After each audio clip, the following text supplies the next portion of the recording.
is my shepherd, I shall not want. They let me lie down in green pastures. They lead me to the still waters. They restore my soul. God leads me in the path of righteousness in their name. And though I walk through the valley of the shadow of death, I will fear no evil, for you are with me. Your crook and your walking stick are a comfort to me. You prepare a table before me in the presence of my enemies. You anoint my head with oil. My cup runs over. Surely goodness and mercy shall follow me for all the days of my life, and I will dwell in the house of the Lord forever.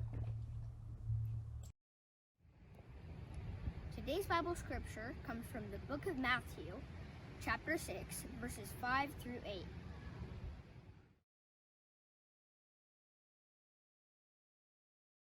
In this Bible story, Jesus sees a crowd gathered. So he walks up the hill and starts preaching. This is the part of his sermon where he teaches everyone how to pray. And when you pray, do not be like the hypocrites, for they love to pray standing in the synagogues and on the street corners to be seen by others. Truly I tell you, but they have received their reward in full.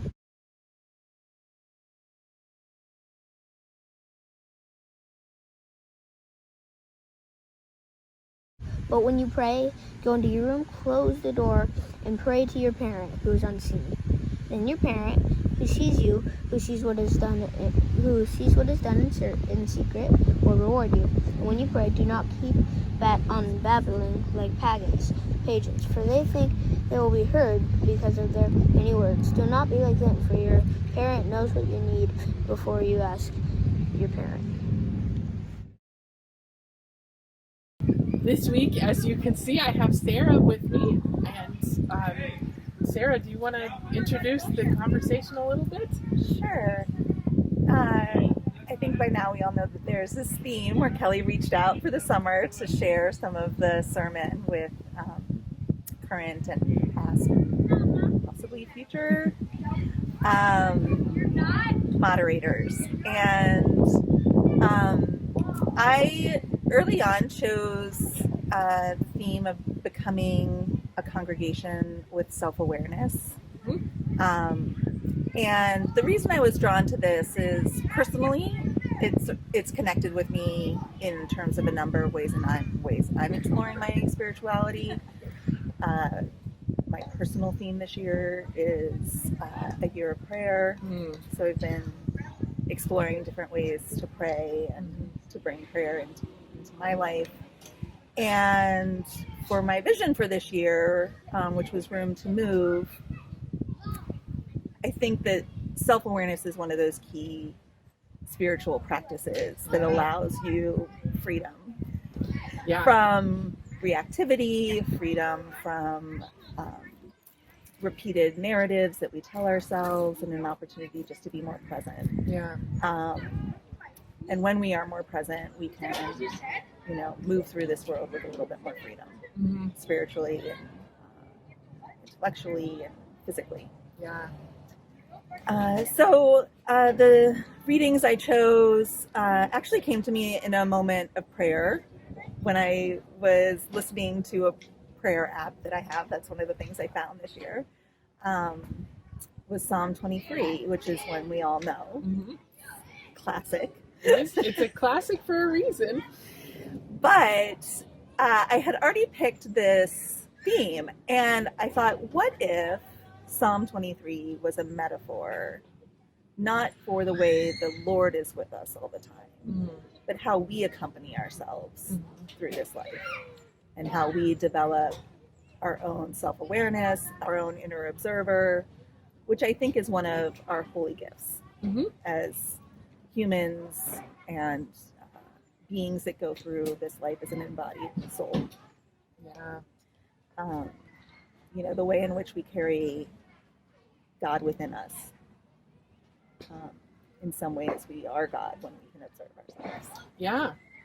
That there's sort of, when we're talking about space within ourselves, that we're sort of developing an awareness, developing a relationship with God's presence within ourselves, so that it's not, Psalm 23 can sometimes feel very external, that you're like, oh, I'm just going to sit here and wait, and then all these things will be done for me, that space will appear, or that I will be, a table will be laid out before me. But I think what you're really saying is it's not just about sort of passively sitting and waiting and having things done for you, but about recognizing the resources within yourself and recognizing that you're never outside of God's presence, and that it's not something you have to wait for, that's something that's there with you all the time. Mm-hmm. Yeah, I actually went through and read the psalm to myself again and substituted I for thou or he, depending on the version you're reading. How does it change the way I think about that psalm, was the question I ask myself when I think about it. Instead of he lies me down in green pastures, to I lie myself down in green pastures. That I lay a table for myself in front of my enemies. What does it mean for myself to show, like for me to show up with the compassion I need, for me to show up with the comfort I need, for me to show up with the grounding I need in the face of fear. Because really, that is what is within ourselves. Yeah. Even though I walk through a dark valley, I'm not alone. I'm with myself in a way. I'm present to myself. I'm aware of myself. That really shifts things. And that is where goodness and mercy shall follow me the days of my life. Like the goodness and mercy is within us. Yeah. We have self-forgiveness. If we take all of these spiritual gifts, right, that we think about, that we as Christians want to offer our community, that they are spiritual gifts we need to equally apply to ourselves and cultivate within ourselves. And in some ways, as people, we're more socially conditioned to and coached to provide these things to other people. Yeah, for sure. And so how do you create these things that are not just navel gazing, but are really a meaningful relationship with yourself, including, and I think that's the work that happens when we talk about reconciliation around social justice. For you to participate in changing inadequate justice systems, in changing inequitable housing, in changing an economic system that is exploitative. We have to be willing to be accountable, and also in that accountability, couple it with kindness and compassion. Otherwise, we will either double down on our own habits, or we will externalize it to other people's problems and not recognize the parts we play in it. I think this is one of, in my fondest hopes for organized religion and for the sort of spiritual religious world that we may have within us, I don't know this for sure, but I hope that we have within us the tools to build an inner life that's big enough to hold multiple things at once, so that we can face the world as it is without either rejecting the information or taking it in and being paralyzed or being crushed or being, completely bereft. When we face things like climate change, where it's the problem is so big. It's so big, and my actions feel so small to be pretty much meaningless. And it's hard to find, I don't want to be a Pollyanna about it. I don't want to, it's going to be fine. Human ingenuity is going to solve this problem. And I also don't want to just lay on the ground and weep for the rest of my life. I want to develop enough space within myself to hold both of those things at once, to say both, I'm complicit in these systems. These things are true. I cause harm. I do damage, both known and unknown. And I am still, and I have still intrinsic value. And that's not taken away by the fact that I'm embedded in these systems. It's hard to hold both of those things at once. And our tendency, it's a tricky balancing point. Our tendency is to want to either fall onto one side or the other, to either say, oh, this is all awful and there's nothing we can do about it, and so I might as well be hedonistic. I might as well just give up trying. Or to say, this is all awful, I might as well not do anything. And to balance in that part, I am to say not none of this matters and I might as well just have fun, or all of this matters so much that I am terrible. But to live in that space between really demands some robust inner work. And that it isn't, I think it's disruptive to, in the idea of becoming, it's disruptive to the status quo. Yeah. To, I think, do nothing. That the practice of contemplation, the practice of developing an inner observer is you have to be quiet enough and still enough to let go of your thinking and doing, so that when you are thinking and doing, it's coming from a place of authenticity and knowing that you've developed that's deeper than just our own egos. Yeah. And so the second reading from Matthew, I really loved because it talks about going into your room, or depending on the translation, into an inner chamber to pray in secret to God, who sees all things in secret. Yeah. And I see that as there's also translations that talk about it as going into pray about the unseen, because God sees all of the unseen. Yeah.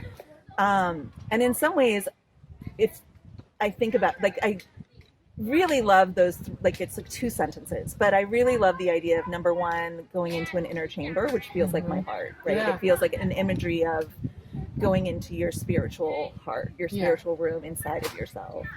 And the secrecy, not being like all of your sort of, thoughts that you don't want to share with other people, but actually the absence of even knowing yourself, what it is you're sitting in stillness with.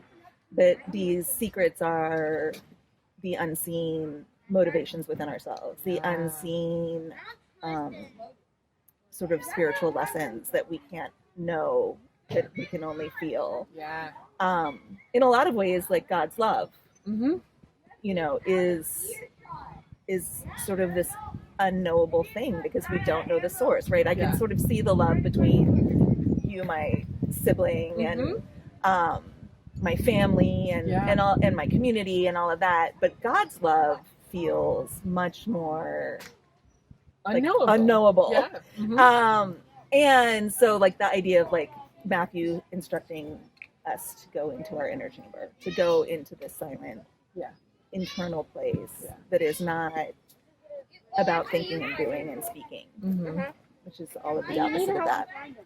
Yeah, and that unknowable is not only, it's not like a side effect. It's not like an undesired part of this. It's actually intrinsic. That there is this secret thing, this thing that is permanently secret, that we're not going to be able to intellectualize it. We're not going to be able to make sense of it, and that's good. That's good. It means we're not going to ever get a full grasp on this. The striving is good. The reaching for is good. The trying to understand, that's all part of our human experience. It's one of the ways that we interact with the world. But it's not the only one. And it reminds us that our intellect is only one way through which we sort of touch and evaluate the world, through which we interact with things. It's not the only one. It's not the best one. It's just one. And we have other ones. And spiritual life has other ones, right? We have this whole rich tradition, not just Christian history, but the history of people engaging with the unknowable through all kinds of different faith traditions. All these different ways, right? Different ways of bringing ourselves into community and engaging with things that are challenging to conceive. Music and dance and rhythm and silence and substances in some cases, right? Like religious traditions have all these different ways of trying to touch the thing that we can't fully understand. It's almost like both within us and beyond us, right? This the duality of what it feels like in your most sort of spiritual transcendent moments of being both in yourself and outside of yourself at the same time. Yeah. And I think that, there's been this theme of reconciliation that has sort of arisen Yes. in these different talks. You know, Yes. we had, you know, Julie talk about reconciliation within our bodies. And we've had, you know, Nick talk about reconciliation in the face of change and Yeah. transition. Yeah. And Rod Rod really talk about reconciliation after the pandemic. Yeah. Like and in a community. in community, Right, with each other. Right? And the concept to me of like this spiritual gift of the inner observer and cultivating self-awareness is about reconciliation with the self. Yeah. You know, reconciliation with our own soul, which is our, you know, and in an evolving Christianity that says my soul is my business. Right. You know, like we like sort of started off that way, right? Where I think that's like one of Jesus's teachings when he says like, I am the way. Like it is not that like just glorifying his name is the way, like in a narcissistic, I am the way. Right. Yeah. But that like his life model of recognizing both a humanity and a divinity Yeah. within himself Yeah. is the way in which we can be. Yeah. That we also have the divinity and humanity within us. And so if we can reconcile those two things and not live too much in either space, right? And finding this sort of balance that is like our time on earth is spent in both of these spaces, in both the physical self and in the spiritual self. Yeah. And reconciling those two to each other. Yeah, I mean, in a way, I think even reconciling ourselves to our own belovedness, to our nature, which is beyond, it's also unknowable, right? Like the thing that happens in secret, in part, is the thing that's at the core of ourselves that we can't put into words, that is not possible for us to lose, no matter what we do or say, that is not possible for us to improve because it just is there. That thing at the center is the thing that I think the thing we have to become reconciled to, which is hard. Yeah. And there's almost no way in my mind to do that without the stillness or the silence that Matthew sort of encourages us to have some part of our prayer life or some part of our spiritual life.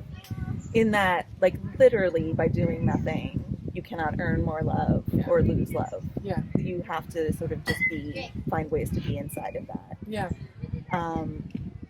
And I think like it's complementary, right? So I think our church and our community, you know, has various practices that we're already doing, and that there's, you know, probably ones that we can grow into or experiment with. But I think even like nonviolent communication, Taze service, you know, a robust sort of musical program, you know, in which people are sharing together. Yeah.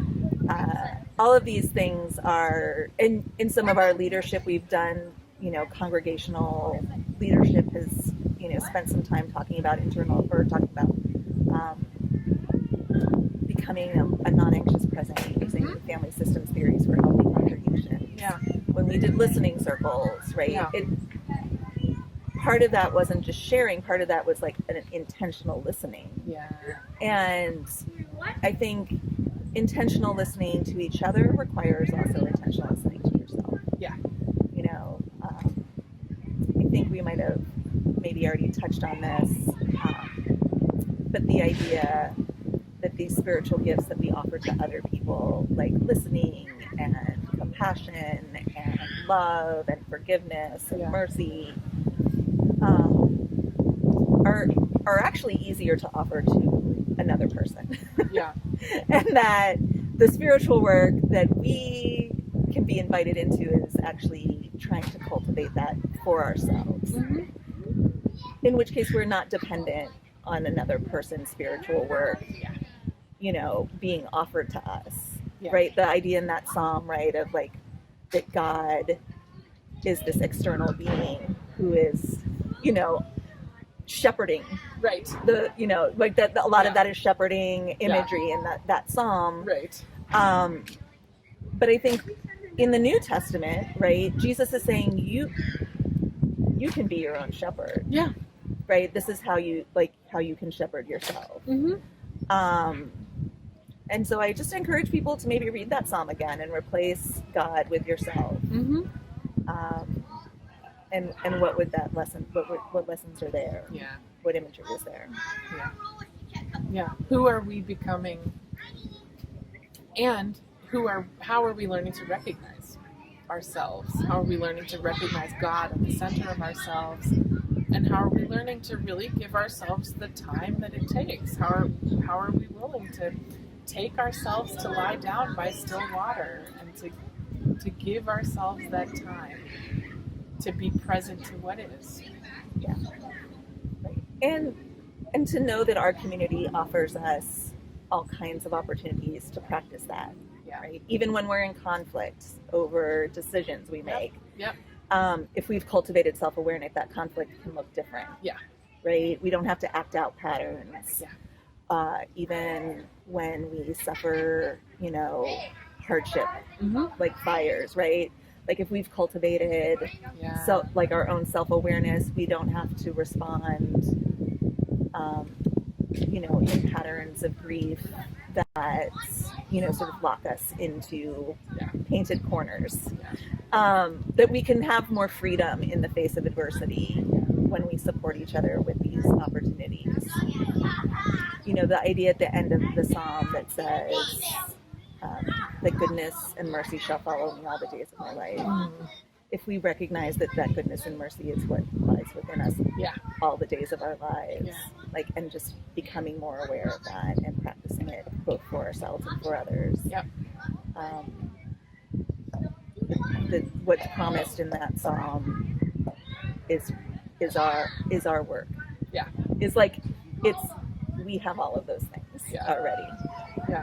Yeah, and when we do that work, surely goodness and mercy shall not only come externally, which they will, but also flow from us and be present to us from us all the days of our lives, which sounds pretty good to me. Yes.